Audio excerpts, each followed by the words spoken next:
Demon Slayer. That final, yeah. Ufortable, yeah. Just keep doing what you're doing, man. I know you guys have been involved in money laundering. We're not gonna judge you for that. Just keep putting out them 10 out of 10s. You can manipulate the numbers as much as you want. Yeah. That's just. It makes sense though, because making anime is expensive. As someone who, But they don't pay the animators. It's like Ufortable, it's not necessarily paying the animators. It's probably they have a very small team. Ufortable, the ones that kind of have a lot more. I don't want to say integrity, but a lot more concentrated. What's the word? niche. They don't just take anything. They have a very small team, and obviously with a smaller team, you can have like workforce culture and how you do things to set the standards. With a lot of these bigger companies, they'll have a team, but then if they'll have a team that manage other teams. And if half of these guys are full, they'll outsource to bro on Twitter who does. No, and not just those guys are good, but then they can't maintain. They might not be able to maintain the standard of quality that the company has done previously, so that's why you have these ups and downs. But Ufortable and those guys, I think the main thing is they probably don't make enough anime to be making as much money as they have to be making this good anime. And that's where the accountants must have been like, okay, you've only released Fate the past 2 decades. What's going on? Where you getting the budget for Demon Slayer? What's going on? And then I think what caught them up is the movies. I think once they made the money in the movies, with movies, how much you're making box office, it kind of puts a target on like your finance and your bank statement and stuff like that. So when they were making the money from the YouTube, they were okay, you're making this much money now. Let's look at your books. Okay, let's open this page, and they saw that they've been dodging tax like Neo and Matrix. But yeah, I said Wesley Snipes dodged all these taxes, or was doing what Wesley Snipes does. Yeah, I think he did. But I think that's what people. Do you know when you're talking about like the up and down of animation? I think that's what people have had a problem with One Piece, because they outsource it and because it's like so toy, so big. And then apparently the episodes recently the good episodes they've been doing it for months. So they have like a director that's overseeing the whole thing. that's what anime usually is. Prehistorically, when the studios were all up and coming and had smaller teams, it was pretty much like how, I don't know, conventional businesses are on. You have a manager who's in charge of this, and then so you have a director, and then within the director you have someone who's in charge of storyboarding, and they'll all work there throughout the year. So standards, qualities, they grow, they develop, but then what's happened is that since then, and anime's got bigger, those people have left to join or start their own little businesses, and then there's loads of little ones that don't necessarily have the same quality as the older ones. But then so it's just outsourcing and not being able to control quality. But I think because anime is such a lucrative business, they can't really afford to make a smaller number of animes that are really good. They need to keep making out loads and loads of animes. But is it? I feel like it's not like the anime business is what they can do with the anime business in terms of what they can sell, like merchandise and stuff like that. That makes most of the money. Because I doubt like the series itself, like, because Chopper sells probably most of their merchandise is Chopper, and they make so much money off of Chopper. I think the easiest way to understand anime is that a lot of, at least from the mangaka side, they make money from selling books. Animes just kind of act as advertising for the manga. The movies make them money, but the animes do make them some money, but it's more from, similarly to how YouTube videos are, for ad spots on their own TV. So, when it's airing on, I don't know, Dragon Ball Z at 10 p.m. in Japan, from 10 to 10:30, they'll have 3 ads for, I don't know, some ramen noodles. And that's how they get paid for owning that TV spot. So it's not the easiest thing to make money from. So that's probably why they've had issues with hiring recently. But obviously, I think just due to like the work culture in Japan, it's a lot more extreme, because they're just expected to work willingly, overtime and all that kind of stuff. But then on the contrary, here in the West, where animators are a niche, that they're protected and they're given time to build all their stuff, they're earning the big bucks. I think I was seeing some numbers for the guys who made Avatar: Legends of Aang, Nickelodeon. So they traveled to Asia, and they handpicked the animators that they wanted to found their. They call it Avatar Studio. Like the guys who make Avatar, it's called Avatar Studio. They handpicked all of you. They were like, "Cool, you're gonna come with us to the West. We're gonna pay you a stupid figure of money," because it was stupid at the time. Even for now, it's probably stupid for what animators get. And you're gonna come in and you're gonna help us build this story from the ground up. So all of the movements we see, they help with that creative direction. Obviously, that extends to when you're actually making it, because no one's telling you Aang moves this way when you're the one who created the idea of Aang. So they're all big now. They all earn big bucks and 6 figures and whatnot. But on the contrary, in the East, it's a lot more. It's a lot more saturated, so they earn less. going back to your point of like lowering standards and whatever, and like your anime, like because you've watched more anime, being like the ones that you thought was 10 now is a 6. Is there any anime that you thought was like good then and is bad now, or is it just literally you just got your chases, everyone's taste has got better, or not better but it's expanded? It's funny. Similar to that point, there's animes I thought was good then, they're probably even better now. When I watched one of the first few animes I watched that when I knew anime was anime and not just the cartoon on Jetix, was Tengen Toppa Gurren Lagann. And I watched this at the ripe old age of I think maybe 14. And from the moment the last episode finished, I'd converted from a boy to a man. I'd grown up. That's when puberty started and ended within that week, I promise you. And I thought that thing was amazing. And now I've looked at it retrospectively and it's even more amazing because I didn't realize the themes they were going for. I didn't realize just the story they were trying to tell, or I just thought it was cool. This guy has a drill, and the entire world is basically one big drill. I was like, that is epic. Now I've seen it retrospectively, and I'm looking at all these layers. I think it's even better for what they did, for the budget they had, I think it was only like 20 episodes. It might not even be up to 24. For the small period they had, the story they were able to tell, they had everything in that. They had emotional beats, romance, sci-fi, some slice of life comedy. I'm thinking you guys have packed in what some anime take 50 episodes to establish into 20 episodes. That's really good. So I think there's some that's definitely got better. If there's any that's got worse, I'm trying to think off the top of my head. Nothing's coming to the top of my head. Nothing has got worse. I think I've just found better stuff. No, I don't think it's worse. Because I was so picky back then, so all the stuff that I watched was just mainstream stuff that I know that was good. Like stuff like Naruto. I won't say Naruto's got worse because Naruto, although I won't say Naruto is the best anime I've watched. I won't say Naruto is the best anime I've watched, but for me it's definitely my favorite. Like I probably know the most of Naruto than I do any anime. Is it because of nostalgia? I just watched it the most. Literally, okay. I consumed so much Naruto content. It was sickening. I watched Naruto the game. That was me as well. Had the games. PSP, PS3, Storm. Yeah, I read the manga, so I just knew a lot of the verse. So I always thought, I was my favorite. However, looking back at it, at some story beats, I don't think it's got worse. I just think I have different opinions on how the story the routes the story was taken. I don't think it's worse. I just think I probably don't enjoy it as much. I don't appreciate some ways the story or how characters are treated in the story retrospectively, and maybe that might worsen my opinion of it, but I don't think it's worse now.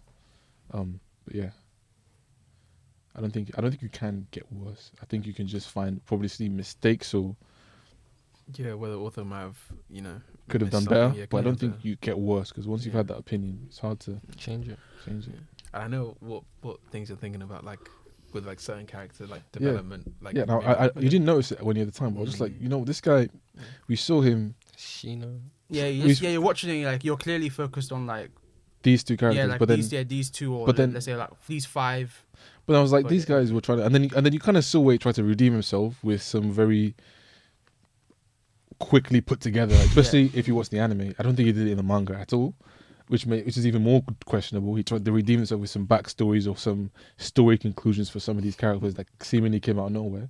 I'm just like, you probably could have just given, like, I feel like what would have been a very good time, you can agree with me with this, was that in the time skip where we didn't see Naruto, what he could have done was just create a series of stories that just caught us up with where some of the characters were, or other characters, especially in that, Konoha 11 or 12 hour video, so we could see what they were doing. So it'd get to a point where the only ones we're actually after are Naruto and Sasuke, and then we hit the ground running at Shippuden and actually see where their story takes off. But for some of the other characters, we could have just seen how their training went. What was Lee doing? How did he fix his leg? Because all we know is that he went up to a mountain with Tsunade or climbed a hill, and now she did an MRI CAT scan and she's just fixed. And then we could have seen how Sakura developed a bit. I know they did that a little bit. They did that, and I know we saw where they were at the end, but it would have been pretty interesting it being such a long 2-year period, because it wasn't like a 6-month time skip. They were gone on 2 years plus, almost touching 3 years. If you were being specific, we could have just seen how a lot of them. So then he could have relieved that pressure of having to have them in Shippuden by showing us that bit. It's just a thought. So like Hunter x Hunter treatment. Yeah, I think his is very unique because there literally isn't a perspective with Hunter x Hunter. The perspective is the world itself. Literally, there's focal points, but there isn't There's no like. Because you couldn't call him the main character. I don't There's no think there's a main character. There's no in main Hunter x Hunter. character. But that's just happening in Chainsaw Man now, isn't it? Though? Because True. Denji is Fair his enough. own, is his a side character in his own. Oh yeah, manga I've heard and about shit. that. Although, That is- I don't know, because I feel like they kind of switch between the two. Like they still I kind don't of bring finish him on. Chainsaw Man, by the way, but I do Yeah. get what you're.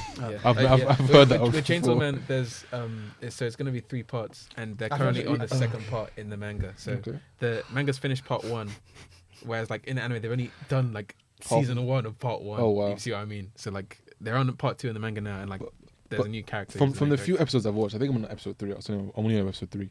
I already get that from the story already because he's introduced. They've at no point in the past 3 episodes I've been introduced to Makima, Aki, and Power. Those have been the 3 characters I've introduced to.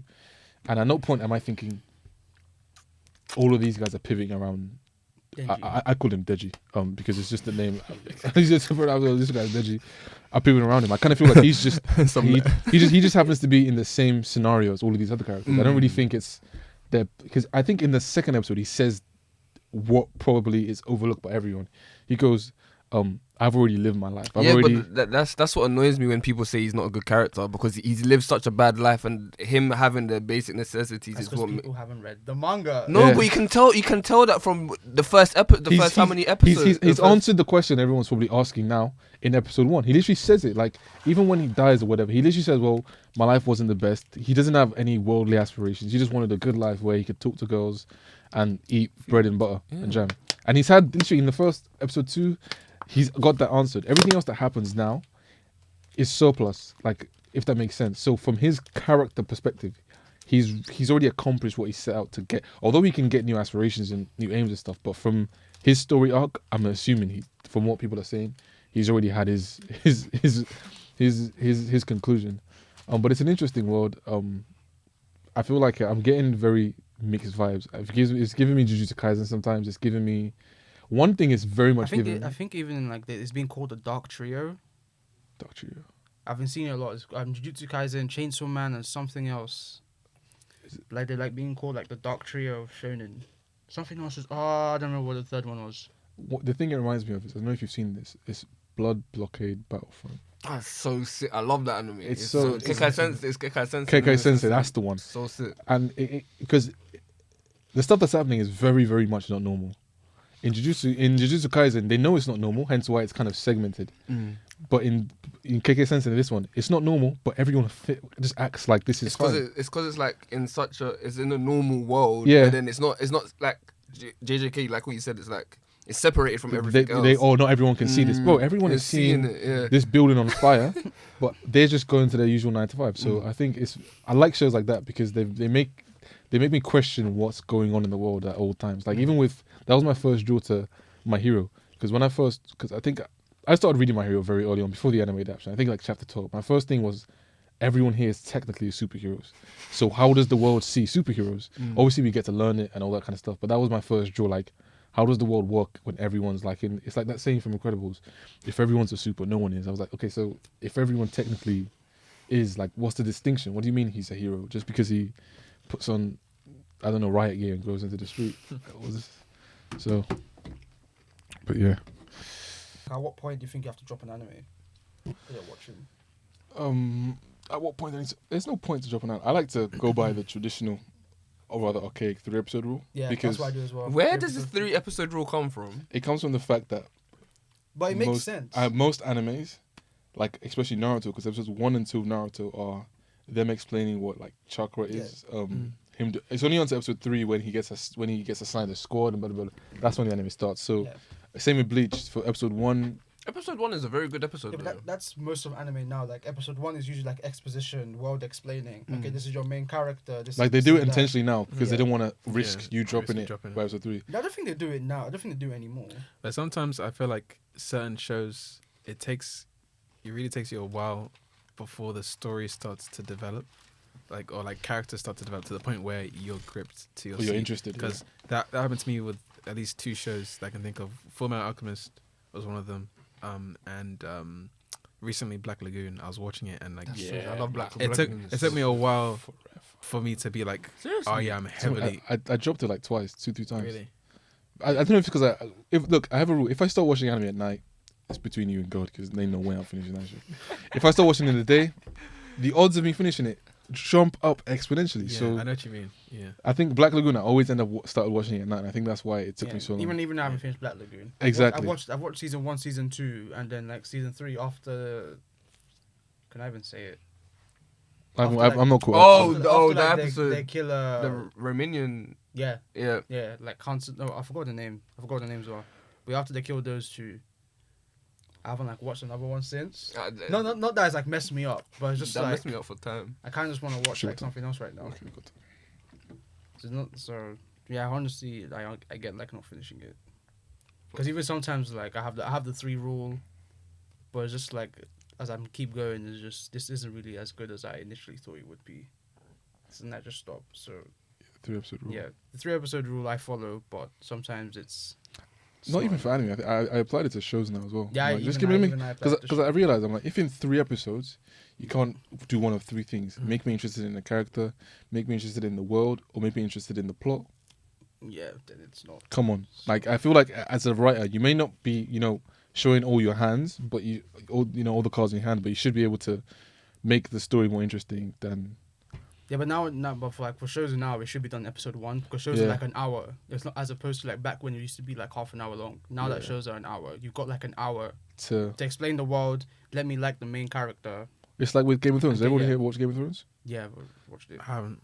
Just because I I didn't get chance. I didn't get Doesn't time matter. to. Doesn't matter. Anyway, But I will. it literally doesn't. No, it doesn't matter. You can Eventually. spoil it. It doesn't matter. I know it doesn't matter. I keep saying it. Doesn't matter.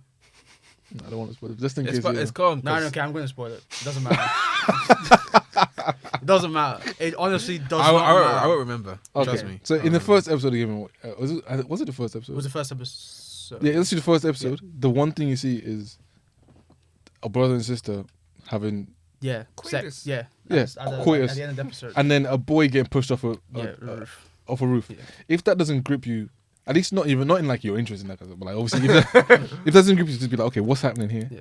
That's all he's done from the first episode. So from the first episode, you probably have characters. You're probably thinking, okay, what's going on with them, and the kid who gets pushed because you're like, oh, did you survive? Yeah. And then 2, what kind of world are they in that this is normal? And so one of those 2 things I mentioned already been answered. So from episode 1, you've already hit the ground running. So that's not easy to do as well, probably making it out to scene, because you can very much overdo it in the first episode and kind of throw too much at you where you're like, okay, well. Even at the first scene, like they show a guy running in the woods away from like this like away from one of the White Walkers. So immediately you know that okay, this world is Yeah. not a normal world. And then he comes and he's like he's about to be executed for like desertion, and he's like, no, I'm telling you, there's something out there. There's this, And they're like, and they kill him. So you know that there's something out there that's coming. So there's Yeah, there's an underlying problem that's already been highlighted, but it's not being paid attention to right now. and even though like the Starks like saying, oh, winter is coming, winter is coming, winter is coming. They keep saying it, so you know that something bad is eventually going to happen. It just unfortunately takes like the whole show for this thing to happen, but that's a whole different. But different do you know the instance. 3-episode rule? Do you think it's because of people's concentration span? Why couldn't I say that? Yeah, I don't think it's because I don't of think Don't that. think that? No. I feel like if you can pay attention for one episode, you can pay attention for 3. Yeah. I think it's just to give time, because I feel like a lot of pilots when they first, at least conventional cartoons, when they first aired it, they used to air a pilot which would pretty much explain what the show's about, and then they'd have episode 1, 2, 3. When they've now gotten rid of that, and now the pilot is only for the guys who are greenlighting the show or not. So in episode 1 to 3, they kind of have to do what the pilot did, which pilots are usually often very short. They used to be only like 10 minutes. Like I think Family Guy pilot was like 15 minutes, but now they have to kind of expand on everything they threw in the pilot in a lot longer period of time without rushing it and actually making it palatable. But yeah, I think the pacing of shows is very much important. So throwing everything at you in episode 1 rarely ever is a good thing. I think the easier thing to do as a writer is to just finish episode 1 and have the audience have a question that they need answered, that they need to see episode 2 for, and then from then on you should be good. I think Attack on Titan did that. I mean, what happened in the end of episode 1? And in episode 1, Aaron's mom gets eaten. Facts. And then Can't get better than that, pretty much. yeah, literally, yeah, it's just So would you guys say what makes you carry on watching anime or TV show then? Okay, outside of those 3 things that are very much story based, obviously art style, direction, sound, Music S is very- effects, I think sound music effects. I think the main character as well. Yeah. Like I have to like the main character. No, I don't have to like the maker. No, I just have to like the world. I think I have to. No, for me, I have to like at least the character that we're focusing on. The only character I to- can think of is Asta that I have watched and I didn't like the main that's character. that's why I dropped Black Clover because I was watching it and it was like. It just felt like Naruto, but I'm not gonna lie to you. Yeah, No, it not felt, in a it felt bad like way. Naruto, but like annoying. Because It's- all the yeah. Don did was just shouting and It's it's like for a different audience. Yeah, it's 'cause for sure. It's just like, you know.